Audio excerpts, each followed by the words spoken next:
ಎಲ್ಲರೂ ಅನ್ಕೊಂತಾ ಇರ್ತೀವಿ ನಾವು ಒಬ್ಬರೇ ಪೀಸಾಗಿ ಕೂತ್ಕೊಂಡ್ರೆ ಬರೆಯೋದು ಜಾಸ್ತಿ ಅಂತ. ಬಟ್ ನೀವೆಲ್ಲರೂ ಕೂತಾಗ ಇಲ್ಲ, ಆ ಥರ ತುಂಬ ಜನ ಅದೇ ಥರ ಹೇಳ್ತಾರೆ, ನನಗೆ ಎದುರುಗಡೆ ಕೂತ್ಕೊಂಡು ಬರೆಯೋಕ್ಕಾಗಲ್ಲ ಅಂತಲೂ ತುಂಬ ಹೇಳ್ತಾರೆ. ಬಟ್ ನನಗೆ ಅದು ಅಭ್ಯಾಸ ಆಗಿಬಿಟ್ಟಿದೆ. ನಾನು ಇನಿಷಿಯಲ್ ಯಾವಾಗ ಸ್ಟಾರ್ಟ್ ಮಾಡಿದೆ 1-2 ಸಾಂಗ್ ಆದಮೇಲೆ ನನಗೆಲ್ಲ ಮ್ಯೂಸಿಕ್ ಡೈರೆಕ್ಟ್ರ್ ಕರೆದು ಅಲ್ಲಲ್ಲೇ ಬರ್ಸೋದಾಗಿರ್ಬೋದು, ಈ ಥರದ್ದೆಲ್ಲ ಇದ್ದಿದ್ದರಿಂದ ನನಗದು ನನ್ನ ಮೈಂಡ್ ಅದಕ್ಕೆ ಸೆಟ್ ಆಗಿಬಿಟ್ಟಿದೆ ಆ ಥರ ಬರೆಯೋದಕ್ಕೆ. ಓಕೆ ಸರ್, ನೀವು ಹೇಳ್ತಾ ಇದ್ರೆ ಡೆವಿಲು ಬಂದಮೇಲೆ ಅದೊಂದು ನಿರೀಕ್ಷೆ ಇಲ್ದಿದ್ದ ಮಟ್ಟಕ್ಕೆ ಹಿಟ್ ಆಗ್ಬೋದು ಅಂತ. ಸೊ ಈಗ ನಿಮ್ಮ ಸಾಂಗ್ನ ನೀವೆಲ್ಲಾದ್ರೂ ಹೋಗ್ತಾ ಇರ್ಬೋದು, ಕ್ಯಾಬಲ್ಲಿ ಆಗಿರ್ಬೋದು ಅಥವಾ ಟ್ರಾವೆಲ್ ಮಾಡ್ತಾ ಆಗಿರ್ಬೋದು, ನಿಮ್ಮ ಸಾಂಗ್ನ ಎಲ್ಲರೂ ಕೇಳ್ತಾ ಇರ್ತಾರೆ. ಸೊ ಆಗ ನಿಮ್ಗೆ ಏನು ಅನಿಸುತ್ತೆ ಅನ್ನೋದು? ಖುಷಿ ಆಗುತ್ತೆ. ಅಂದರೆ ನಾನು ಎಷ್ಟೋ ಸಾಂಗ್ಗಳು ಪಕ್ಕದಲ್ಲೇ ರೀಲ್ಸಲ್ಲಿ ಎಲ್ಲ ಹಿಂಗೆ ಕೇಳ್ತಿರ್ತಾರೆ, ಬಸ್ಸಲ್ಲಿ ಇದರಲ್ಲಿ ಆಟೋದಲ್ಲೆಲ್ಲ ಹೋಗ್ತಿರ್ಬೇಕಾದ್ರೆ ಅವ್ರಿಗೆ ಗೊತ್ತಿರಲ್ಲ ನಾನು ಬರ್ದಿರೋದು ಅಂತ, ಅಥವಾ ನಮ್ಮ ಪಕ್ಕದ ಮನೇಲಿ ಹಾಕೊಂಡು ಕೇಳ್ತಿರ್ತಾರೆ, ಅವ್ರಿಗೂ ಗೊತ್ತಿರಲ್ಲ ಬರ್ದೋರು ಇಲ್ಲೇ ಪಕ್ಕದಲ್ಲೇ ಇದ್ದಾರೆ ಅಂತ. ನನಗೊಂದು ಖುಷಿ ಆಗುತ್ತೆ, ಅದೊಂದು ನಾನು ಅದನ್ನು ಎಂಜಾಯ್ ಮಾಡ್ತೀನಿ ತುಂಬ. ಓಕೆ ಸರ್, ಈಗ ಇಂಡಸ್ಟ್ರಿಯಲ್ಲಿ ಬಂದ್ರಿ, ಅದು ಲಿರಿಕ್ಸ್ ರೈಟರ್ ಆಗಿ ನಿಮ್ಮ ಇಷ್ಟದಂತೆ ನೀವು ಬಂದ್ರಿ ಇಂಡಸ್ಟ್ರಿಗೆ. ನಿಮ್ಮ ಆಸೆ ಎಲ್ಲ ಈಡೇರಿದೆಯಾ ಅಥವಾ ಇನ್ನೂ ಏನಾದರೂ ಇದೆಯಾ ಅನ್ನೋದು? ಇಲ್ಲ, ಯಾವಾಗಲೂ ಅದು ಆಸೆಗಳು ಮುಗಿಬಾರ್ದು. ಆವಾಗಲೇ ನಿಮಗೆ ಹಸಿವು ಮುಗ್ದ್ಬಿಟ್ರೆ, ನಿಮಗೆ ಹಸಿವು ಮುಗ್ದಿದೆ ಅಂದಾಗ ಊಟದ ಮೇಲೆ ಇಂಟ್ರೆಸ್ಟ್ ಹೋಗ್ಬಿಡುತ್ತೆ. ಬಟ್ ನಮ್ಮದು ಕೆಲಸದ ಹಸಿವು ಅನ್ನೋದು ಯಾವಾಗಲೂ ಇರಲೇಬೇಕು.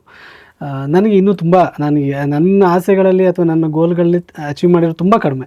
ಸೊ ನನಗೆ ಇನ್ನೂ ತುಂಬ ಹಾಡುಗಳನ್ನು ಬರೀಬೇಕು, ತುಂಬ ಒಳ್ಳೊಳ್ಳೆ ಹಾಡುಗಳನ್ನು ಬರೀಬೇಕು ಅನ್ನೋ ಆಸೆ ಖಂಡಿತ ಇದೆ. ಓಕೆ, ಹೆಚ್ಚಾಗಿ ಯಾರು ಸಾಂಗ್ ಕೇಳ್ತಾ ಇರ್ತೀರಾ? ಒಂದು 5-4 ಇಯರ್ಸ್ ಬ್ಯಾಕ್ ಅಂತ ಹೋದರೆ ಜಾಸ್ತಿ ಹಾಡು ಕೇಳೋದು ಯಾರ್ದು ನೀವು ಅನ್ನೋದು? ನಾನು 4-5 ಇಯರ್ಸ್ ಬ್ಯಾಕಿಂದ ಅಂದರೆ ನಾನು ಜಾಸ್ತಿ ನಮ್ಮ ಜಯಂತ್ ಸರು, ಭಟ್ರು, ನಾಗೇಂದ್ರ ಪ್ರಸಾದ್ ಸರು, ಕಲ್ಯಾಣ್ ಅವರು, ಕವಿರಾಜ್ ಅವರು ಇವ್ರದ್ದು ಕೇಳ್ತಾ ಇರ್ತೀನಿ. ಅದಕ್ಕೂ ಮುಂಚೆ ಅಂತ ತೊಗೊಂಡ್ರೆ ಹಂಸಲೇಖ ಸರ್ ಆಗಿರ್ಬೋದು, ವಿ ಮನೋಹರ್ ಅವರು ಆ್ಯಂಡ್ ಉದಯ್ ಶಂಕರ್, ಆರ್.ಎನ್. ಗೋಪಾಲ್ ಅವ್ರದ್ದೆಲ್ಲರದು ಕೇಳ್ತಾ ಇರ್ತೀನಿ.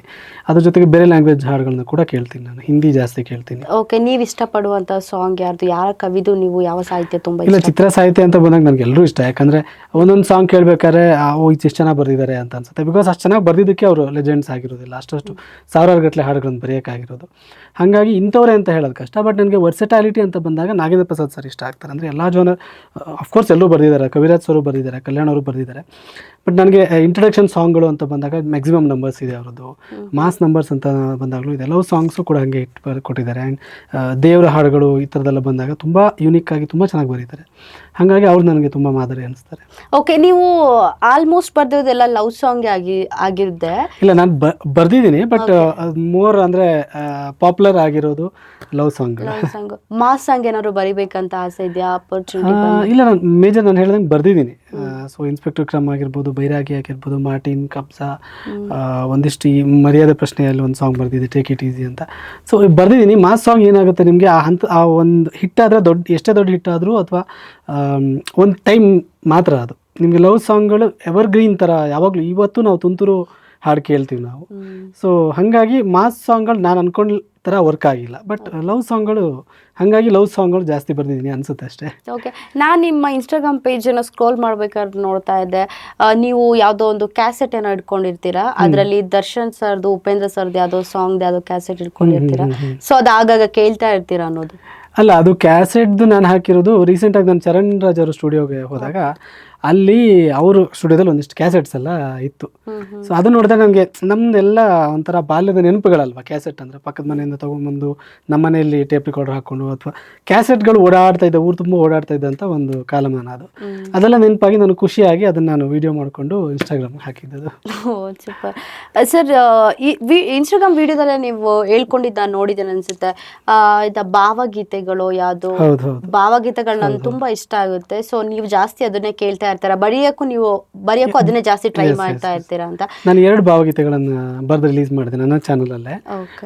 ಮಾತನಾಡದೇ ಇರಬೇಡ ಅಂತ ಫಸ್ಟ್ ಬರೆದಿದ್ದು ನಾನು. ಅದಾದಮೇಲೆ ನನ್ನ ಊರ ದಾರಿ ಮೇಲೆ ಅಂತ ರಾಘವೇಂದ್ರ ಬಿಜಾಡಿ ಅಂತ ಅವರು ತುಂಬ ದೊಡ್ಡ ಹೆಸರು ಭಾವಗೀತೆ ಪ್ರಪಂಚದಲ್ಲಿ, ಅವರು ಕಂಪೋಸ್ ಮಾಡಿದ್ರು ಅದಕ್ಕೆ. ಸೊ ಅಂದರೆ ಭಾವಗೀತೆಗಳು ಹೆಂಗೆ ಅಂದರೆ ನಮಗೇನು ಸಿನಿಮಾದಲ್ಲಿ ಇನ್ನೂ ಬರೆಯೋಕ್ಕೆ ಯಾವ ಭಾವನೆಗಳನ್ನು ನಾವು ಹೇಳೋಕ್ಕಾಗಿರಲ್ಲ ಅಂಥದ್ದು ನಾವೇ ಸಿಚುವೇಶನ್ ಕ್ರಿಯೇಟ್ ಮಾಡಿಕೊಂಡು ಅದು ತುಂಬ ಮನಸ್ಸಿಂದ ಬಂದ್ಬಿಡುತ್ತೆ. ಭಾವಗೀತೆಗಳು ಯಾವತ್ತೂ ನಾನು ಅದೆರಡೂ ಬರಿಬೇಕು ಅಂತ ಈ ಥರ ಕೂತು ಬರೆದಿದ್ದಲ್ಲ, ಎಲ್ಲೋ ಹೋಗ್ಬೇಕಾದ್ರೆ ಹಿಂಗೆ ತಲೆಗೆ ಬಂದ ಲೈನ್ಗಳನ್ನು ನಾನು ಡೆವಲಪ್ ಮಾಡ್ತಾ ಹೋಗಿದ್ದು. ಸೊ ಹಾಗೆ ಅದು ನಮ್ಮ ಅಥೆಂಟಿಕ್ ಫೀಲಿಂಗ್ ಅದು ಭಾವಗೀತೆ ಅನ್ನೋದು. ಸರ್ ನೀವು ಹೇಳಿದ್ರೆ ತುಂಬ ಜನ ಇದ್ದಾಗ ಕುತ್ಕೊಂಡು ಬರೆದ್ರೆ ಬೇಗ ಬರುತ್ತೆ ಲೈನ್ಸ್ಗಳೆಲ್ಲ ಅಂತ. ಈಗ ನೀವೆಲ್ಲಾದರೂ ಹೋಗ್ಬೇಕಾದ್ರೆ ಏನಾದರೂ ಸಿಚುವೇಶನ್ ನೆನಪಾಗುತ್ತೆ, ಸೊ ಅದನ್ನೆಲ್ಲ ನೆನ್ಪಿಟ್ಕೊಂಡು ಸ್ಟೋರಿಗೆ ಆ್ಯಡ್ ಮಾಡೋಕೆ ಟ್ರೈ ಮಾಡ್ತೀರಾ ಅನ್ನೋದು? ನನಗೀಗ ಎಲ್ಲೋ ಹೋಗ್ತಾ ಇದ್ದಾಗ ನನಗೆ ಯಾವಾಗಲೂ ಮೈಂಡ್ ಖಾಲಿ ಇರಬಾರ್ದು. ಸುಮ್ಮನೆ ಐದಾರು ಹಾಡು ಕೇಳ್ತಿರ್ಬೇಕು, ಏನೋ ಇಂಟರ್ವ್ಯೂ ನೋಡ್ತಿರ್ಬೇಕು, ಇಲ್ಲ ಓದ್ತಿರ್ಬೇಕು, ಬರೀತಿರ್ಬೇಕು. ಸುಮ್ಮನೆ ಕೂತೆ ಅಂದರೆ ಒಂಥರ ನೆಗೆಟಿವ್ ಯೋಚನೆಗಳು, ಏನೇನೋ ಯೋಚನೆಗಳು, ಲೈಫ್ದು ಏನೆಲ್ಲ ಬರ್ತಾ ಹೋಗುತ್ತೆ. ಹಾಗಾಗಿ ನಾನು ಯಾವಾಗಲೂ ಬ್ಯುಸಿ ಇರೋಕ್ಕೆ ಟ್ರೈ ಮಾಡ್ತೀನಿ. ಈವನ್ ಗಾಡೀಲಿ ಹೋಗ್ತಾನೆ ನನಗೆ ಯಾವಾಗಾದರೂ ಟ್ಯೂನ್ ಯಾವ್ದಾದ್ರು ಹಾಂಟ್ ಮಾಡ್ತಿದ್ರೆ ಆ ಟ್ಯೂನ್ ಹಾಡ್ಕೋತಾ ಅಲ್ಲೂ ಕೆಲವೊಂದು ಸತಿ ನನಗೆ ಲೈನ್ಸ್ಗಳು ಕ್ರ್ಯಾಕ್ ಆಗುತ್ತೆ. ಓಕೆ ಸರ್, ಆಗಲೇ ನಾವು ಮಾತಾಡ್ತಾ ಇದ್ದೆ ಬ್ಯಾಚುಲರ್ ಲೈಫ್ ಓಕೆನಾ ಅಥವಾ ಈಗ ವೈವಾಹಿಕ ಜೀವನ ಹೇಗಿದೆ ಅಂತ. ಸೊ ಈಗ ವಿವಾಹ ಆದಮೇಲೆ ಏನೆಲ್ಲ ಚೇಂಜಸ್ ಆಗಿದೆ ಅಂತ, ಬಿಫೋರ್ ನೀವು ಇದ್ದಕ್ಕಿಂತ ಈಗಿದ್ದಕ್ಕಿಂತ? ಯಾಕಂತ ಹೇಳಿದ್ರೆ ಈಗ ಮದುವೆ ಆಗಿದೆ, ಮದುವೆ ಆದಮೇಲೆ ನಮ್ಮ ಜೊತೆ ಒಬ್ಬರು ಅಂತ ಇರ್ತಾರೆ, ಅವರ ಭಾವನೆಗಳು ಏನಂತ ನಮಗೆ ಗೊತ್ತಾಗುತ್ತೆ, ನಮ್ಮ ಭಾವನೆಗಳು ಏನಂತ ಅವ್ರಿಗೆ ಗೊತ್ತಾಗುತ್ತೆ. ಸೊ ಈ ಭಾವನೆಗಳು ಅಂತ ಬಂದಮೇಲೆ ಇದೆಲ್ಲ ನಿಮಗೆ ಬರಿಬೇಕಾದ್ರೆ ಏನಾದರೂ ಐಡಿಯಾಸು ಅಥವಾ ಇದೇನಾದರೂ ವರ್ಕ್ ಆಗಿದೆಯಾ ಅನ್ನೋದು? ಇಲ್ಲ, ಅಂದರೆ ನಮ್ಗೆ ಯಾವಾಗಲೂ ನೋಯಿಂಗ್ಲಿ ನಮ್ಮ ಲೈಫ್ ಎಕ್ಸ್ಪೀರಿಯನ್ಸ್ಗಳು ಹೆಲ್ಪ್ ಮಾಡ್ತಾನೆ ಇರುತ್ತೆ. ಸೊ ನಾನು ಆಗಲೇ ಹೇಳ್ದಂಗೆ ಏನೇ ಇದ್ದರೂ ಶೇರ್ ಮಾಡ್ಕೊಳಕ್ಕೆ ಮುಂಚೆ ನಾನು ಒಬ್ಬನೇ ಮನೇಲಿದ್ದಾಗ ಏನೇ ಇದ್ದರೂ ನಾನು ಆ್ಯಕ್ಚುಲಿ ತುಂಬ ಮಾತಾಡ್ತೀನಿ, ಬಟ್ ನಾನು ಒಬ್ಬನೇ ಇದ್ದಾಗ ಮಾತಾಡೋಕ್ಕಾಗ್ತಿರ್ಲಿಲ್ಲ. ಸೊ ಸುಮ್ಮನೆ ಇರ್ತಿದ್ದೆ. ಈಗ ನಾನು ಏನೇ ಇದ್ದರೂ ಹೆಂಡತಿ ಹತ್ರ ಶೇರ್ ಮಾಡ್ಕೋತೀನಿ. ಸೊ ಯಾವುದಾದ್ರೂ ಇಂಟ್ರೆಸ್ಟಿಂಗ್ ಲೈನ್ಸು ಅಥವಾ ಯಾವುದೋ ಇಂಟ್ರೆಸ್ಟಿಂಗ್ ಟ್ಯೂನ್ ಬಂದರೆ ಕೇಳಿಸ್ತೀನಿ, ಸಾಂಗ್ ಬಂದಿದೆ ಅಂತ ಹೇಳ್ತೀನಿ, ಇದು ಓಕೆ ಆದರೆ ಇದು ಓಕೆ ಆಯಿತು ಅಂತ ಹೇಳ್ತೀನಿ. ಸೊ ಏನೇ ಇದ್ದರೂ ಶೇರ್ ಮಾಡ್ಕೊಳ್ಳೋದು ಇದೆಯಲ್ವ, ಆವಾಗ ನಮ್ಮ ಮನಸ್ಸು ಹಗುರ ಆಗ್ತಾನೆ ಇರುತ್ತೆ. ಒಬ್ಬರೇ ಇದ್ದಾಗ ಎಲ್ಲ ನಮ್ಮ ಇದರಲ್ಲೇ ಉಳ್ಕೋತಾ ಇರುತ್ತೆ ಮನಸ್ಸಲ್ಲಿ. ಸೊ ಏನೇ ಇದ್ದರೂ ಶೇರ್ ಮಾಡ್ಕೋತಾ ಹೋದಾಗ ಮನಸ್ಸು ಹಗುರ ಆಗುತ್ತೆ. ಮತ್ತು ಕೆಲಸಗಳು ಹಾಗೆ ನಮ್ಮ ಯಾವಾಗ ಮನಸ್ಸು ಹಗುರ ಆಗುತ್ತೆ ಕೆಲಸಗಳು ಬೇಗ ಆಗುತ್ತೆ. ಓಕೆ ಸರ್, ಯಾವುದಾದ್ರು ಸಿನಿಮಾಕ್ಕೆ ರೊಮ್ಯಾಂಟಿಕ್ ಆಗಿ ಒಂದು ಸಾಂಗ್ ಏನಾದರೂ ಬರೆದಿರ್ತೀರಾ, ಇದಕ್ಕೆ ನಿಮ್ಮ ವೈಫ್ ಏನಾದ್ರು ಕಾಮೆಂಟ್ ಮಾಡಿದ್ದಿದೆಯಾ ಅನ್ನೋದು? ಇದೆ, ಎಲ್ಲ ಹಾಡುಗಳನ್ನು ನಾನು ಯಾವಾಗ ಬರೆದು ಅದನ್ನು ಟ್ರ್ಯಾಕ್ ಬರುತ್ತೆ ಅವಾಗ ನಾನು ಕೇಳಿಸ್ತೀನಿ. ಕೇಳಿಸ್ದಾಗ ಅವಳು ಇಷ್ಟಪಡ್ತಾಳೆ, ಚೆನ್ನಾಗಿದ್ರೆ ಚೆನ್ನಾಗಿದೆ ಅಂತಾಳೆ, ಇಲ್ಲ ಅಂದರೆ ಫ್ರ್ಯಾಂಕಾಗಿ ಹೇಳ್ತಾಳೆ, ಚೆನ್ನಾಗಿಲ್ಲ ಅಂದರೆ ಚೆನ್ನಾಗಿಲ್ಲ ಅಂತಾಳೆ. ಸರ್ ನೀವು ಹೇಳಿದ್ರಿ ನಾನು ತುಂಬ ಮಾತಾಡ್ತೀನಿ ಅಂತ, ನನಗೇನೋ ಹಂಗೆ ಅನ್ನಿಸ್ತಾ ಇಲ್ಲ ಸರ್. ಯಾವ ವಿಚಾರ ಜಾಸ್ತಿ ಡಿಸ್ಕಸ್ ಮಾಡ್ತೀರಾ ಹಂಗಿದ್ರೆ ಮನೇಲಿ? ಇಲ್ಲ, ಮನೇಲಿ ಏನಾದರೂ ಮಾತಾಡ್ತಾನೆ ಇರ್ತೀನಿ ನಾನು. ಅಂದರೆ ನಾನು ಅದೇ ಹೇಳ್ದಂಗೆ ಸುಮ್ಮನೆ ಕೂರಲ್ಲ. ನನಗೆ ಏನಾದರೂ ತಲೆ ಓಡ್ತಿರುತ್ತೆ, ಏನೇನೋ ಓಡ್ತಿರುತ್ತೆ. ನಾನು ಹಳೇದೆಲ್ಲ ಮಾತಾಡೋದು ಜಾಸ್ತಿ. ಅಂದರೆ ನಮ್ದು ಹಂಗಿತ್ತು ಹಿಂಗಿತ್ತು ನೆನಪುಗಳನ್ನು ಹೇಳ್ಕೊಡೋದು ಜಾಸ್ತಿ ನಾನು. ಈಗೇನೋ ಒಂದು ವಿಡಿಯೋ ಟಿ ವಿಲಿ ಏನೋ ಬರ್ತಿದ್ರೆ, ಅಲ್ಲೇನೋ ಒಂದು ಆಗ್ತಿದ್ರೆ, ನಾವು ಚಿಕ್ಕವರಿರೋವಾಗ ಏನೋ ಒಂದು ಫ್ಲ್ಯಾಶ್ ಕನೆಕ್ಟ್ ಆಗಿಬಿಡುತ್ತೆ. ಅದು ನಾನು ಹಾಸ್ಟೆಲಲ್ಲಿ ಓದಿದ್ದು ನವೋದಯ ಅಂತ. ಸೊ ನಾನು ಆಲ್ಮೋಸ್ಟ್ ಮನೆ ಬಿಟ್ಟು ನಾನು 4ನೇ ಕ್ಲಾಸ್ ತನಕ ಮಾತ್ರ ಮನೇಲಿ ಇದ್ದಿದ್ದು. ಅದಾದ್ಮೇಲೆ ಫ್ರೆಂಡ್ಸ್ ಜೊತೆನೇ ಇದ್ದಿದ್ದು ನಾನು, ಕಂಪ್ಲೀಟ್ ಹಾಸ್ಟೆಲು ಅಲ್ಲಿ ಇಲ್ಲಿ ಅಂತ. ಸೊ ಹಂಗಾಗಿ ನನಗೆ ಅಲ್ಲೆಲ್ಲ ಮೆಮೊರೀಸ್ ಇರುತ್ತಲ್ವ, ಒಂದ್ಸಲ ಹಂಗಾಯ್ತು ಒಂದ್ಸಲ ಹಿಂಗಾಯ್ತು ಅಂತ ಶೇರ್ ಮಾಡ್ಕೋತಾ ಇರ್ತೀನಿ. ಸರ್ ನೀವು ಹಾಸ್ಟೆಲ್ ಇದ್ರಿ, ನನ್ನ ಬಾಲ್ಯ ನೆನಪ ಏನಾದರೂ ಕನೆಕ್ಟ್ ಆದ ತಕ್ಷಣ ಬೇಗ ಶೇರ್ ಮಾಡ್ತಾ ಇರ್ತೀನಿ ಅಂತ. ಏನಾದರೂ ಯೂನಿಕ್ ಆಗಿ ನಿಮ್ಮ ಬಾಲ್ಯದಲ್ಲಿ ಅದನ್ನ ನಡೆದಂಥ ಯಾವುದಾದ್ರೂ ಒಂದು ಘಟನೆ ಹೇಳೋದಾದ್ರೆ? ತುಂಬ ಇದೆ, ಸಡನ್ನಾಗಿ ಯಾವುದು ಅಂತ. ನಾನು ಅದೇ ಕಾರಣಕ್ಕೆ ನನಗೆ ಒಂದು ಕಾದಂಬರಿ ಬರೆದೆ ರೀಸೆಂಟಾಗಿ, ತೊಂಡೆ ಚಪ್ರ ಅಂತ. ನನ್ನ ಬಾಲ್ಯದಲ್ಲಿ ನೋಡಿದಂಥ ಒಂದಿಷ್ಟು ಕಥೆಗಳು, ಒಂದಿಷ್ಟು ವಿಚಾರಗಳು. ನನಗೆ ಕ್ರಿಕೆಟ್ ಅಂದರೆ ಸಿಕ್ಕಾಪಟ್ಟೆ ಇಷ್ಟ. ಸೊ ಒಂದಿನ ದಸರಾ ಹಬ್ಬ ಅದು, ಅವತ್ತು ಇಂಡಿಯಾ ಆಸ್ಟ್ರೇಲಿಯಾ ಮ್ಯಾಚ್ ಇತ್ತು. ಅದು ICC ಚಾಂಪಿಯನ್ಸ್ ಟ್ರೋಫಿ ಅಂತ, ಯುವರಾಜ್ ಸಿಂಗ್ ಡೆಬ್ಯೂ ಮ್ಯಾಚ್ ಅದು. ಸೊ ನಾನು ನಮ್ಮ ಮನೇಲಿ ಟಿ ವಿ ಇಲ್ಲ, ನಮ್ಮ ಪಕ್ಕದ ಮನೇಲಿ ಟಿ ವಿ, ಅದೊಂದು ಸಣ್ಣ black and white T V. ಅಲ್ಲಿ ಹೋಗಿದ್ದೀನಿ ನಾನು ಮತ್ತು ಇನ್ನೊಬ್ಬರು ಇದ್ದರು. ನಾವಿಬ್ಬರೇ ಕೂತ್ಕೊಂಡು ನೋಡ್ತಿದ್ದೀವಿ. ಇಡೀ ಊರವರೆಲ್ಲ ನಮ್ದು ಅಲ್ಲಿ ಗುಡ್ಡ ಇದೆ, ಈಶ್ವರನ ದೇವಸ್ಥಾನ ಇದೆ, ಅಲ್ಲಿಗೆ ಹೋಗ್ಬಿಟ್ಟಿದ್ದಾರೆ. ದಸರಾ ಸೆಲೆಬ್ರೇಷನ್, ಅಲ್ಲಿಂದ ಪಲ್ಲಕ್ಕಿ ಬರುತ್ತೆ, ಇಡೀ ಊರವ್ರು ಅಲ್ಲಿದ್ದಾರೆ. ನಾನು ಮತ್ತು ಅವರಿಬ್ಬರು ಮಾತ್ರ ಕೂತ್ಕೊಂಡು ಮ್ಯಾಚ್ ನೋಡ್ತಿದ್ದೀನಿ. ನನಗೆ ಈ ಹಬ್ಬದ ಏನೇನೋ ಇದೇ ಗೊತ್ತಿಲ್ಲ. ನಮ್ಮ ಮನೇಲೆಲ್ಲ ಏನಂದ್ರೆ ಹಬ್ಬಕ್ಕೆ ಹೋಗಿದ್ದಾನೆ ಅಂತ, ಅಪ್ಪ ಅಮ್ಮ ಎಲ್ಲ ಎಲ್ಲರೂ ಅಲ್ಲಿದ್ದಾರೆ. ಪಲ್ಲಕ್ಕಿ ಬಂದಾಗ ಒಂದ್ಸತಿ ಹಿಂಗೆ ನೋಡಿದವನು ಮತ್ತೆ ಹಿಂಗೆ ಕೂತ್ಕೊಂಡ್ಬಿಟ್ಟೆ. ಕೂತ್ಕೊಂಡು ಆಸ್ಟ್ರೇಲಿಯಾದ ಮೇಲೆ ಗೆಲ್ಲೋದು ಇಂಡಿಯಾ ಅಂದರೆ ಅದು ತುಂಬ ದೊಡ್ಡ ಸಾಹಸ. ಅವಾಗ ಗೆಲ್ತಾನೆ ಇರಲಿಲ್ಲ, ತುಂಬ ಸ್ಟ್ರಾಂಗೆಸ್ಟ್ ಟೀಮು. ಸೊ ಸಂಜೆ ಅಷ್ಟೊತ್ತಿಗೆ ಯುವರಾಜ್ ಸಿಂಗು ಡೆಬ್ಯೂ ಮ್ಯಾಚ್ ಚೆನ್ನಾಗಿ ಆಡ್ತಾರೆ. ಆಮೇಲೆ ಸಂಜೆ ಅಷ್ಟೊತ್ತಿಗೆ ಇಂಡಿಯಾ ಟೀಮ್ ಗೆಲ್ಲುತ್ತೆ. ಸೊ ಗೆದ್ದು ಮನೆಗೆ ಬಂದಾಗಲೇ ಗೊತ್ತಾಗಿದ್ದವ್ರಿ ನಾನು ಅಲ್ಲಿ ಮ್ಯಾಚ್ ನೋಡ್ತಿದ್ದೆ ಅಂತ. ಸೊ ಈ ಥರ ತುಂಬ ಇದೆ, ನಾನು ಅದನ್ನೆಲ್ಲ ಶೇರ್ ಮಾಡ್ಕೋತಾ ಇರ್ತೀನಿ. ಓಕೆ, ನೀವು ಮಾತಾಡಿದ್ರೆ ನಿಮ್ಮ ವೈಫ್ ಕೇಳೋ ಪೇಷನ್ಸ್ ಇದೆ, ಅವರಿಗೆ ಕೇಳಿಸ್ಕೊಂತಾರೆ? ಕೇಳ್ತಾರೆ, 4 ಸತಿ ಕೇಳ್ತಾರೆ. ಬಟ್ 2 ಸತಿ ಏನು ಮಾಡ್ತಾರೆ ಅಂದರೆ, ಟಿ ವಿ ನೋಡ್ತಿದ್ದಾಗ ಆದರೆ ಟಿ ವಿ ಪಾಸ್ ಮಾಡ್ಬಿಟ್ಟು ಕೇಳ್ತಾರೆ. ಅಂದರೆ ಟಿ ವಿ ಅಲ್ಲಿ ಏನೋ ಕೇಳ್ತಿರುತ್ತಲ್ವ, ಹಂಗಾಗಿ ಸೊ ಪಾಸ್ ಮಾಡ್ತೀನಿ ಅಂದ್ಬಿಟ್ಟು ಪಾಸ್ ಮಾಡ್ಬಿಟ್ಟು ಕೇಳ್ತಾಳೆ. ಓ ಸೂಪರ್ ಆಗಿದ್ರೆ. ಸರ್ ಈಗ ಕೆಲವು ರಿಯಾಲಿಟಿ ಶೋಸ್ಗಳು ಬರ್ತಾ ಇದೆ. ಸೊ ಬಿಗ್ ಬಾಸ್ ಜಾಸ್ತಿ ಸೌಂಡ್ ಮಾಡ್ತಿರುವಂಥದ್ದು, ನಿಮ್ಗೇನಾದರೂ ಬಿಗ್ ಬಾಸ್ ಅಲ್ಲಿ ಕರೆ ಏನಾದರೂ ಬಂದಿತ್ತಾ ಅನ್ನೋದು? ಇಲ್ಲ. ಬಂದರೆ ಹೋಗಿರ್ತಿದ್ರಾ ಅನ್ನೋದು? ಇಲ್ಲ, ಗೊತ್ತಿಲ್ಲ, ಬಂದ್ಮೇಲೆ ಡಿಸೈಡ್ ಮಾಡ್ತೀನಿ. ಅದ್ರ ಬಗ್ಗೆ ಯೋಚನೆ ಮಾಡಿಲ್ಲ ನಾನು ಆರಾಮಾಗಿ ಬಿಗ್ ಬಾಸ್ ನೋಡ್ತೀನಿ ಅಷ್ಟೇ. ಬಿಗ್ ಬಾಸ್ ನೋಡ್ತೀರಾ? ಯಾರು ನಿಮ್ಮ ಫೇವ್ರೆಟ್ ಕಂಟೆಸ್ಟೆಂಟ್? ನನ್ಗೆ ಗಿಲ್ಲಿ ಇಷ್ಟ ತುಂಬ. ಗಿಲ್ಲಿ ಬಿಕಾಸ್ ನಾವು ರೈಟರ್ ಆಗಿರೋದ್ರಿಂದ ಅವ್ರದ್ದು ಸ್ಪಾಂಟೇನಿಟಿ ಆ್ಯಂಡ್ ಅದು ಒಳ್ಳೆ ರೈಟರ್ ಅವರು. ನಾವು ಯೂಟ್ಯೂಬೆಲ್ಲ ನೋಡಿದ್ದೀವಲ್ವ ಅವ್ರದ್ದು, ಅವರ ಸೆನ್ಸ್ ಆಫ್ ಹ್ಯೂಮರ್ ಆಗಿರ್ಬೋದು, ರೈಟಿಂಗ್ ತುಂಬ ಚೆನ್ನಾಗಿದೆ ರೈಟಿಂಗ್ ಅವ್ರದ್ದು. ಹಾಗಾಗಿ ಅವ್ರು ನಂಗೆ ತುಂಬ ಇಷ್ಟ. ಓಕೆ ಸರ್, ಮೊನ್ನೆ ನಾವು ವೀಕೆಂಡ್ ಅಲ್ಲಿ ನೋಡ್ತಾ ಇದ್ದು ಸುದೀಪ್ ಸರ್ ಲೆಟರ್ ಅಲ್ಲಿ ಬಂದಿರುತ್ತೆ ನೀವು ಹೇಳಿ ಅನ್ನೋದು, ಬಟ್ ಆ ಲೆಟರ್ ಅಲ್ಲಿ ಏನು ಇರಲ್ಲ, ಆನ್ ದಿ ಸ್ಪಾಟ್ ಅವ್ರು ತಗೊಂತಾರೆ ಅದು. ಸೊ ಅದು ಎಲ್ಲ ನೋಡ್ಬೇಕಾದ್ರೆ ಆಸ್ ಅ ನೀವು ಲಿರಿಕ್ಸ್ ರೈಟರ್ ಆಗಿ ನಿಮ್ಗೆ ಏನ್ ಅನ್ಸುತ್ತೆ? ಅಲ್ಲ, ನನಗೆ ವಾವ್ ಅನ್ಸುತ್ತೆ. ಯಾಕಂದ್ರೆ ಅಷ್ಟು ಸ್ಪಾಂಟೇನಿಯಸ್ ಆಗಿ ಹೇಳೋದಿದೆಯಲ್ಲ, ಆ ರೈಮಿಂಗ್ ಆಗಿರ್ಬೋದು, ಅದು ಅವರು ಈಗಂತಲ್ಲ ಮುಂಚೆಯಿಂದ ಮಾಡ್ಕೊಂಡು ಬಂದಿದ್ದಾರೆ ಅವರು. ಅದು ನನಗೆ ತುಂಬ, ಅದೇ ನನಗೆ ವಾವ್ ಅನ್ಸಿರೋದು. ಅಂದರೆ ಹಿಂಗೆ ಇಷ್ಟು ಸ್ಪಾಂಟೇನಿಯಸ್ ಆಗಿ ಹೇಳ್ತಾರೆ ಅನ್ನೋದು, ಅದು ಹಂಗಾಗಿ ನನಗೆ ತುಂಬ ಇಷ್ಟ. ಓಕೆ ಸರ್, ನಿಮ್ಮ ಕಡೆಯವರು ಒಬ್ರು ಹೋಗಿದ್ದಾರೆ, ರಕ್ಷಿತಾ. ಎಸ್, ರಕ್ಷಿತ್ ಅವರು ಇಷ್ಟ ಆಗ್ತಾರೆ. ಬಿಕಾಸ್ ನೀವು ಅವ್ರು ಒಂದ್ಸತಿ ಎಲಿಮಿನೇಟ್ ಆಗಿ ಹೋಗಿದ್ರು. ಜಸ್ಟ್ ಇಮ್ಯಾಜಿನ್ ಅವ್ರು ವಾಪಸ್ ಬಂದಿಲ್ಲ ಅಂದಿದ್ರೆ ನಿಮಗೆ ಈ ಬಿಗ್ ಬಾಸ್ ಗಿಲ್ಲಿ ಮತ್ತೆ ರಕ್ಷಿತಾ ಆ ಮನೇಲಿ ಇಲ್ಲ ಅಂತ ಅನ್ಕೊಂಡ್ರೆ ಏನೋ ಮಿಸ್ಸಿಂಗ್ ಅನ್ಸ್ಬಿಡುತ್ತೆ ನಮಗೆ. ಸೊ ಹಂಗಾಗಿ ಅವರಿಬ್ಬರು ಇಷ್ಟ ನನಗೆ. ನಾನು ಫಸ್ಟ್ ಇನಿಷಿಯಲ್ ವೀಡಿಯೋಸ್ ಎಲ್ಲ ನೋಡ್ಬೇಕಾದ್ರೆ ಅಷ್ಟು ತಲೆ ಕೆಡ್ಸ್ಕೊತೀನಿ. ರಕ್ಷಿತಾ ಅವ್ರು ಬಂದಾಗೆಲ್ಲ ಸ್ಕಿಪ್ ಮಾಡ್ತೆ ವಿಡಿಯೋ ಬಂದಾಗ ನಾನು. ಬಟ್ ಅಲ್ಲಿ ಬಿಗ್ ಬಾಸ್ ಅಲ್ಲಿ ನೋಡ್ತಾ ನನಗೆ ಇಷ್ಟ ಆಗ್ತಿದ್ದಾರೆ. ಸರ್, ಎಲ್ಲರೂ ಅವ್ರನ್ನ ಡ್ರಾಮಾ ಮಾಡ್ತಿದ್ದಾಳೆ, ಕನ್ನಡ ಬರಲ್ಲ, ಸೊ ಬಂದರೂ ಡ್ರಾಮಾ ಮಾಡ್ತಿದ್ದಾಳೆ ಅಂತ ಸಾಕಷ್ಟು ಜನ ಹೇಳಿದ್ದು ಉಂಟು. ಸೊ ನಿಮ್ಮ ರಿಯಾಕ್ಟ್ ಏನು ಸರ್? ಇಲ್ಲ, ಅವ್ರಿಗೆ ಇನಿಷಿಯಲಿ ನನಗೂ ಹಾಗೆ ಅನಿಸಿತ್ತು ಫಸ್ಟ್ ವೀಡಿಯೋಸ್ ಎಲ್ಲ ನೋಡಿದಾಗ. ಬಟ್ ಈ ಬಿಗ್ ಬಾಸ್ ಮನೇಲಿ ನೋಡಿದಾಗ ಅವರು ಶಿ ಈಸ್ ವೆರಿ ಇಂಟೆಲಿಜೆಂಟ್. ಅಂದರೆ ಬುದ್ಧಿ ಏನು ಕಡಿಮೆ ಇಲ್ಲ, ಅವ್ರಿಗೆ ಏನೇನು ಗೊತ್ತು, ಎಲ್ಲದೂ ಗೊತ್ತು ಅವ್ರಿಗೆ. ಆ ಏಜಿಗೆ ಏನು ತಿಳುವಳಿಕೆ ಇರಬೇಕು ಅದಿದೆ. ಬಟ್ ಅವ್ರಿಗೆ ಕಮ್ಯುನಿಕೇಶನ್ ಹೇಳೋವಾಗ ಲ್ಯಾಂಗ್ವೇಜ್ ಪ್ರಾಬ್ಲಮ್ ಇದೆ. ಇಲ್ಲಿಂದ ಇಲ್ಲಿಗೆ ನಾಲ್ಗೆ ಥ್ರೂ ಬರೋವಾಗ ವರ್ಡ್ಸ್ಗಳು ಸಿಗಲ್ಲ. ವರ್ಡ್ಸ್ಗಳು ಸಿಗದೆ ಇದ್ದಾಗ ಇಂಗ್ಲೀಷ್ ತುಳು ಎಲ್ಲ ಮಿಕ್ಸ್ ಆಗಿ ಅದು ಅವ್ರು ರೂಢಿಸ್ಕೊಂಡು ಬಂದ್ಬಿಟ್ಟಿದ್ದಾರೆ ಆ ಮಾತಾಡೋ ಸ್ಟೈಲನ್ನು.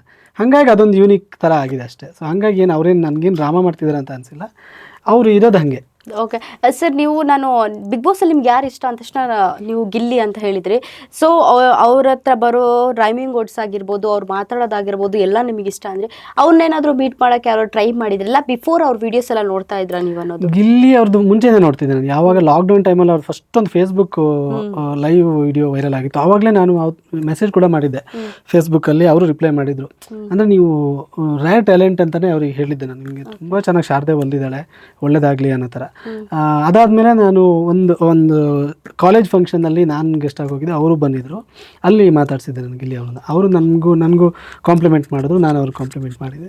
ಏನು ಡಿಸ್ಕಷನ್ ಮಾಡಿದ್ರಿ ಆ ಮೂಮೆಂಟಲ್ಲಿ ಅನ್ನೋದು? ನಾನು ಅದೇ ಹೇಳಿದ್ದೆ, ಹಿಂಗೆ ಮೆಸೇಜ್ ಮಾಡಿದ್ದೆ ಅಂತ ಹೇಳಿದೆ. ಬ್ರದರ್ ನೀವು ತುಂಬ ಚೆನ್ನಾಗಿ, ಅಂದರೆ ನಿಮ್ಮಲ್ಲಿ ಒಬ್ಬ ಒಳ್ಳೆ ರೈಟರ್ ಇದ್ದಾನೆ ಅಂತ ಹೇಳಿದ್ದೆ. ಅವ್ರು ನನಗೆ ಸಾಂಗ್ಸ್ ಎಲ್ಲ ತುಂಬ ಚೆನ್ನಾಗಿದೆ ಅಂತ ಹೇಳಿದ್ರು. ಹಿಂಗೆ ಸ್ಟೇಜಲ್ಲೇ ಮಾತಾಡ್ಕೊಂಡಿದ್ವಿ ಅಷ್ಟೇ. ಸರ್, ಸ್ಟೇಜಲ್ಲಿ ಒಂದು 5 minutes ಅಷ್ಟೇ ಅವ್ರನ್ನ ಮಾತಾಡ್ಸಿರ್ತೀರಾ. ಸೊ ಅಲ್ಲಿ ನಿಮ್ಮನ್ನು ಮಾತಾಡ್ಸಿದ್ದಕ್ಕಿಂತ ಈಗ ಒಳಗೋಗಿರೋ ಗಿಲ್ಲಿ ಡಿಫ್ರೆನ್ಸ್ ಏನಾದ್ರು ಕಾಣಿಸುತ್ತಾ, ಸೇಮ್ ಗಿಲ್ಲಿ ಅಂತ ಫೀಲ್ ಆಗುತ್ತೆ ಸರ್? ಇಲ್ಲ, ಅಂದರೆ 5 ನಿಮಿಷದಲ್ಲಿ ಇದು ಮಾಡೋದು ಕಷ್ಟ. ಬಟ್ ನಾನು ಅವ್ರ ವಿಡಿಯೋ ನೋಡಿದ್ದು, ಅಥವಾ ನಿಮಗೆ ಮ್ಯಾಕ್ಸಿಮಮ್ ಬಿಗ್ ಬಾಸಲ್ಲಿ 1 ತಿಂಗಳು ಮೇಲಾಯಿತು, ನಿಮಗೆ ಜಾಸ್ತಿ ದಿನ ಆ್ಯಕ್ಟಿಂಗ್ ಮಾಡೋಕ್ಕಾಗಲ್ಲ. ಸೊ ಹಾಗಾಗಿ ಗಿಲ್ಲಿ ಅವ್ರು ಏನು ಆಚೆ ಏನಿದ್ದಾರೆ ಅವರು ಇಲ್ಲೂ ಇದ್ದಾರೆ ಅನ್ಸುತ್ತೆ. ಯಾಕಂದರೆ ಇನ್ನೊಂದು ಚಾನಲಲ್ಲೂ ನೋಡಿದೆ ಅವ್ರನ್ನ, ಅಲ್ಲೂ ಅವರು ಒಂದಿಷ್ಟು ಕಾಮಿಡಿಗಳನ್ನು, ಪ್ರಾಪರ್ಟೀಸ್ ಕಾಮಿಡಿ ಎಲ್ಲ ಮಾಡ್ತಿದ್ರು, ಸಖತ್ತಾಗಿ ಮಾಡಿ, ಯೂನಿಕ್, ತುಂಬ ಕ್ರಿಯೇಟಿವ್ ಆಗಿ ಮಾಡ್ತಿದ್ರು. ಸೊ ಹಾಗಾಗಿ ಸರ್, ಎಲ್ಲರೂ ಅವರು ಪ್ರಾಪರ್ಟಿ ಕಾಮಿಡಿ ಮಾಡ್ತಾರೆ, ಲೈಕ್ ಎಲ್ಲರೂ ನಗ್ತಾ ಇರ್ತಾರೆ ಅವ್ರ ಪ್ರಾಪರ್ಟಿ. ನಿಮ್ಗೆ ಏನು ಅನ್ಸುತ್ತೆ ಸರ್? ನನಗೆ ಸಖತ್ ಎಂಜಾಯ್ ಮಾಡ್ತಿದ್ದೆ ನಾನು. ಅವ್ರು ತುಂಬ, ಅಂದ್ರೆ ಈಗ ಪೆನ್ ಹಿಡ್ಕೊಂಡು ಡ್ರೈವಿಂಗ್ ಮಾಡ್ತಿದ್ದೀನಿ, ಪೆನ್ ಡ್ರೈವ್ ಅನ್ನೋದು, ಕಣ್ಣು ಮೇಲೆ ಆ ಚಿಕ್ಕ ಮರ ಇಟ್ಕೊಂಡು ಕಂಟ್ರಿ ಅಂತ ಹೇಳೋದು, ಇದು ರೋಜಾ ಹಿಂಗೆ ಎಸ್ಬಿಟ್ಟು ಸರ್ ಅಂತ ಹೋಯ್ತು ಸರೋಜಾ ಅನ್ನೋದು. ಸೊ ಇದು ಸಖತ್, ಇಂಥವೆಲ್ಲ ನಾನು ನಮ್ಮಣ್ಣ ನಾವು ಕ್ರಿಯೇಟ್ ಮಾಡ್ಕೊಂಡು ಇದು ಮಾಡ್ತೀವಿ. ನೀವು ಯಾವ್ದೆಲ್ಲ ಮಾಡಿದ್ರಿ ಅನ್ನೋದು ಆ ಥರ ನನಗೆ ಈಗ ಸಡನ್ ಆಗಿ ನೆನಪು ಬರ್ತಿಲ್ಲ. ಬಟ್ ಏನೋ ಸುಮ್ಮನೆ ಹಿಂಗೆ ಸೇರಿದಾಗೆಲ್ಲ ಈ ಥರದ್ದೆಲ್ಲ ಒಂದಿಷ್ಟು ಕಾಮಿಡಿ ಟ್ರೈ ಮಾಡಿದ್ರಾ ನೀವು ಗಿಲ್ಲಿ ಮಾಡೋ ಥರ? ಮಾಡಿದ್ದೀನಿ, ಬಟ್ ನನಗೆ ಅದಕ್ಕೆ ಸಡನ್ ನೆನಪಿಗೆ ಬರ್ತಿಲ್ಲ. ಇದು ಒಂದಿಷ್ಟು ಟೈಮ್ ನಾನು ನಮ್ಮ ಅಣ್ಣ ಅದಕ್ಕೆಲ್ಲ ಇದನ್ನೇ ಮಾಡ್ತಾ ಇದ್ವಿ ನಾವು. ಅಂದರೆ ನಾವೇನೋ ಅದನ್ನ ನೀವು ಮಾಡೋಕೆ ಶುರು ಮಾಡಿದ್ರೆ ಸಖತ್ತಾಗಿ ಅದನ್ನ ಮಾಡ್ಬೋದು. ಯೋಚನೆ ಮಾಡ್ತಾ ಹೋದರೆ ನೀವು ಮಾಡ್ಬೋದು ಅದನ್ನ, ಆ ಥರ ಥಿಂಕಿಂಗ್ ಅದು. ಬಟ್ ಅದನ್ನ ಅವ್ರಿಗೆ ಸ್ಟಾರ್ಟ್ ಮಾಡಿದಿದೆಯಲ್ಲ, ಸಖತ್ತಾಗಿ ಚೆನ್ನಾಗಿ ವರ್ಕೌಟ್ ಆಗಿದೆಲ್ಲ. ಆ್ಯಕ್ಚುಲಿ ಗಿಲ್ಲಿ ಅವ್ರದ್ದು 2025 ಅಲ್ಲಿ ನಾನು ನ್ಯೂ ಇಯರ್ಗೆ ಇಂಟರ್ವ್ಯೂ ಮಾಡಿದ್ದೆ ಗಿಲ್ಲಿ ಅವ್ರದ್ದು. ಕೇಳಿದ್ದೆ, ಗಿಲ್ಲಿ ಅವರ ಬಿಗ್ ಬಾಸ್ಗೆ ಅವಕಾಶ ಸಿಕ್ಕಿದ್ರೆ, ಬಿಡಿ ಮೇಡಮ್ ನಮಗೆಲ್ಲ ಅದ್ರ ಬಗ್ಗೆ ಒಂದು ಮಾತಾಡಿಲ್ಲ. ಲೈಕ್ ಆಸ್ ಒಂದು 6 months ಆದಮೇಲೆ ಗಿಲ್ಲಿ ಅವರು ಬಿಗ್ ಬಾಸಲ್ಲಿ ಇದ್ದಾರೆ. ಸೊ ಬಿಗ್ ಬಾಸಲ್ಲಿ ಅವ್ರು ಇದ್ದಿದ್ದಕ್ಕೆ ಎಲ್ಲರೂ ಹೇಳ್ತಾರೆ ಒಳ್ಳೆ ಕಂಟೆಂಟ್ ಆಗಿರ್ಬೋದು, ಅಥವಾ ನಾವು ಯಾಕೆ ಬಿಗ್ ಬಾಸ್ ನೋಡ್ತೀವಿ ಅಂತ ಹೇಳಿದ್ರೆ ಗಿಲ್ಲಿನೇ ಕಾರಣ ಅಂತ ಹೇಳ್ತಾರೆ. ಸೊ ಒಳ್ಳೆ ಕಂಟೆಂಟ್ ಕೊಡ್ತಾ ಇದ್ದಾರೆ ಸರ್. ಬಿಗ್ ಬಾಸ್ ಮನೆಯಲ್ಲಿ ಸುಮ್ಮನೆ ನಾಟಕ ಮಾಡ್ಕೊಂಡು ಡ್ರಾಮಾ ಮಾಡ್ಕೊಂಡು ಇನ್ನೂ ಇದ್ದಾರೆ ಅಂತ ಯಾರು ಅನ್ಸುತ್ತೆ ಸರ್ ನಿಮಗೆ? ಇಲ್ಲ ಮೇಡಮ್, ಇದ್ರ ಬಗ್ಗೆ ಏನು ನಾನು ಯಾರು 1 ತಿಂಗಳವರೆಗೆ ಡ್ರಾಮಾ ಮಾಡೋಕ್ಕೆ ಸಾಧ್ಯ ಇಲ್ಲ. ಸೊ ಹಂಗಾಗಿ ಹೆಂಗಿದ್ದಾರೆ ಹಂಗಿದ್ದಾರೆ ಎಲ್ಲರೂ ಹೆಂಗಿದ್ದಾರೆ. ಯಾಕಂದ್ರೆ ನಾವೇ ಆಗಿ ಎಷ್ಟೊತ್ತು ಇದು ಮಾಡ್ಬೋದು. ಈಗ ನಾವು ಇಂಟರ್ವ್ಯೂ ಅಂತ ಏನೋ ಹಿಂಗೆ ಶಿಸ್ತಲ್ಲಿ ಕೂತಿದ್ದೀವಿ, ಅದು ಎಷ್ಟೊತ್ತು ಕೂರಕ್ಕೆ ಸಾಧ್ಯ? ಸೊ ಅದು ಒಂದು ಟೈಮ್ವರೆಗೆ ಮಾತ್ರ. ಅದು ಎಷ್ಟೇ ಕ್ಯಾಮರಾ ಇರಲಿ ಏನೇ ಇರಲಿ, ನೀವು ಓಪನ್ ಅಪ್ ಆಗಲೇಬೇಕು. ಅದು ಸಹಜ, ಅದು ಮನುಷ್ಯನ ಗುಣ. ಹಂಗಾಗಿ ಯಾರೂ ಆ್ಯಕ್ಟಿಂಗ್ ಮಾಡೋಕ್ಕೆ ಆಗಲ್ಲ ಅಷ್ಟೊಂದು ದಿನಗಳು. ಓಕೆ ಸರ್, ಈಗ ನೀವು ನಮ್ಮ ಥರ ಡೈಲಿ ಫುಲ್ ಕುತ್ಕೊಂಡು ಬಿಗ್ ಬಾಸ್ ನೋಡ್ತೀರಾ, ಇಲ್ಲ ವೀಕೆಂಡ್ ಬಂದರೆ ಸುದೀಪ್ ಸರ್ ಬಂದಾಗ ಮಾತ್ರ ಕೆಲವ್ರು ನೋಡೋರು ಇದ್ದಾರೆ, ಹಂಗೆ ನೋಡ್ತೀರಾ ಅನ್ನೋದು? ನಾನು ಆ್ಯಕ್ಚುಲಿ ಲಾಸ್ಟ್ ಸೀಸನ್ ಸ್ವಲ್ಪ ನೋಡಿದೆ. ನನಗೆ ಧನು ಆಚಾರ್ ಎಲ್ಲ ತುಂಬ ಇಷ್ಟ ಆಗಿದ್ರು, ಹನುಮಂತ ಧನು ಆಚಾರ್ ಎಲ್ಲ. ಆ ಸೀಸನ್ ಸ್ವಲ್ಪ ನೋಡಿದೆ. ಕೆಲಸ ಇದ್ದರೆ ಕಡಿಮೆ, ಇಲ್ಲಾಂದರೆ ನನ್ನ ಹೆಂಡತಿ ನೋಡ್ತಾಳೆ ರೆಗ್ಯುಲರಾಗಿ, ಅವಳು ಬಿಡೋದೇ ಇಲ್ಲ, ನೋಡ್ತಾಳೆ. ಸೊ ಹಾಗಾಗಿ ಶನಿವಾರ ಭಾನುವಾರ ಮಿಸ್ ಮಾಡಲ್ಲ, ಬಿಕಾಸ್ ನಂಗೆ ಸುದೀಪ್ ಸರ್ ಅಂತ ತುಂಬ ಇಷ್ಟ.